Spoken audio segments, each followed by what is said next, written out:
Hey y'all, and welcome back to Micro Homestead Business. Today we are digging into something that gets a lot of buzz around the homestead community. Crypto mining with your extra solar power. Is it a cash cow or just another way to burn money and time? I have been running panels on my half-acre here in Texas for 3 years now, and I tried mining for about 18 months. So let me give you the straight dope from the trenches. No suits, no fluff, just what actually happened on my place and what you need to think about before you plug in a miner next to your tomato starts. First off, let us talk about the dream. You already shelled out for solar. You have got panels baking in the sun all day. Mid-afternoon, your batteries are topped off.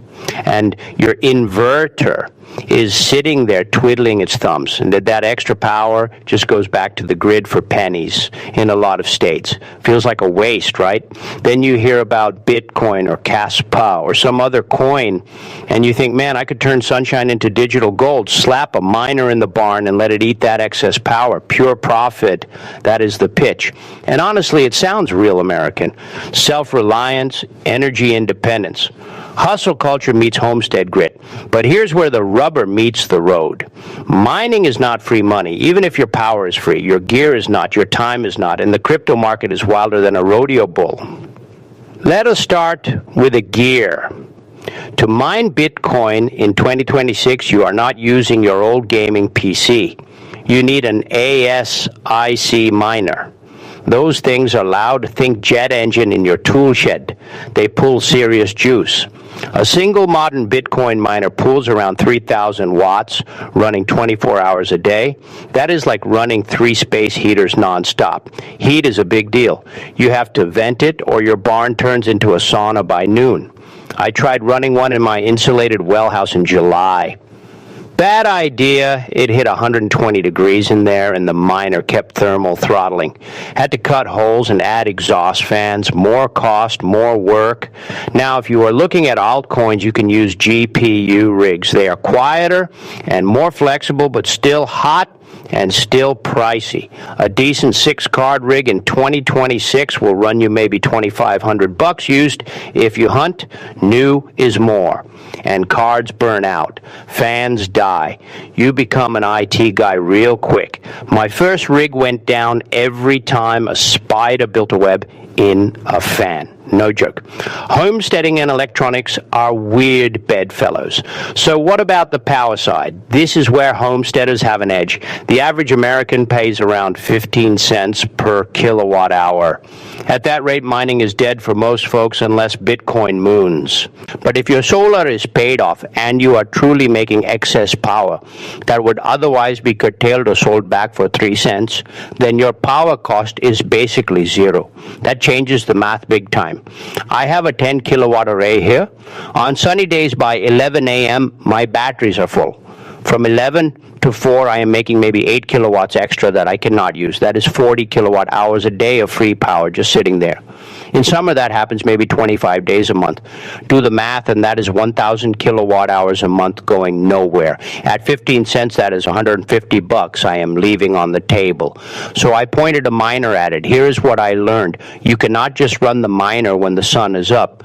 Bitcoin ASICs hate being turned on and off. It kills them faster, and you miss out on shares. You need steady power, so you either need a massive battery bank to run through the night, or you need a grid tie and accept that you will buy power at night and offset it with solar by day. I tried the battery route to run a 3 kilowatt miner overnight. I needed 36 kilowatt hours of battery. That is $7,000 in lithium just to keep one miner happy. Suddenly my free power was not so free. The grid tie route is smoother. You run the miner 24 hours a day.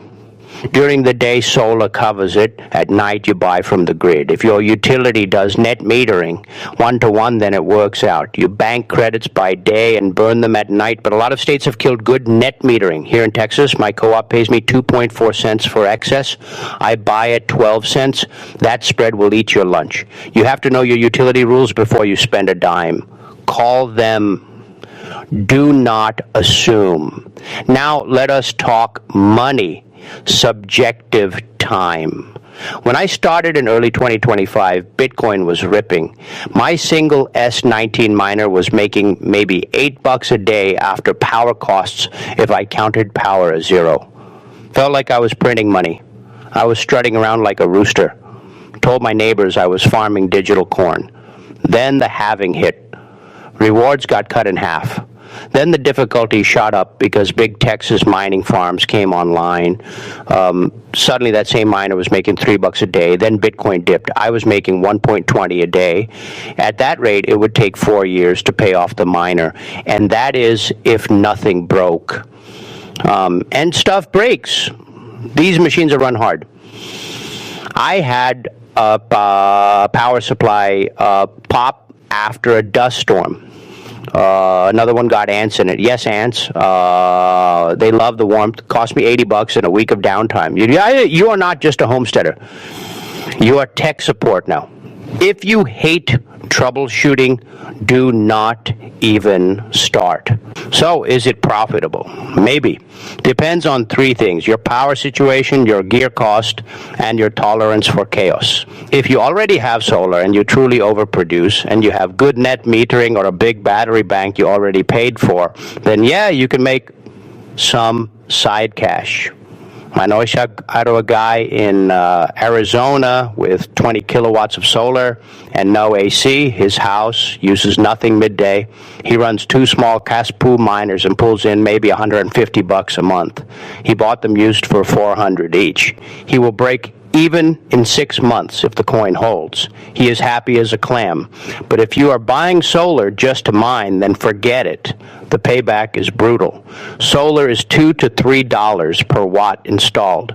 To run one 3 kilowatt miner off solar alone, you need 4 to 5 kilowatts of panels plus batteries. That is 15 grand easy. You would be better off just buying Bitcoin. Taxes are another kicker. The IRS treats mined crypto as income the day you receive it. You have to track the value daily. Then when you sell it, is capital gains. You need good records or tax season will be a nightmare. I used a spreadsheet and hated every minute. Some folks use software, but that is another subscription. Noise is a deal too. If you have neighbors close, they will not love a 75 decibel screamer running all night. I put mine in a shed 200 feet from the house with a baffle box. Still heard it when the wind was right. My wife was not thrilled. Happy wife, happy life. Do not underestimate that cost. Heat can be a plus, though. In winter, I vented the miner into my greenhouse, kept my citrus trees alive during that freak February freeze. So I got some value beyond the coins. One guy I follow on YouTube uses the heat to warm his chicken coop. Another heats his water. If you can use the waste heat, you double dip. That is peak homestead thinking. Let us talk about the coins. Bitcoin is the granddaddy, most stable, but hardest to mine. You need scale to compete. For small homesteaders, look at smaller proof of work coins, Caspa, Flux, Nexo. They can be mined with GPUs and have lower difficulty. More risk, though. I mined a coin that did a rug pull and went to zero. Lost 2 months of power. Felt dumb. Stick to coins with real communities if you go this route. And never mind something you would not buy.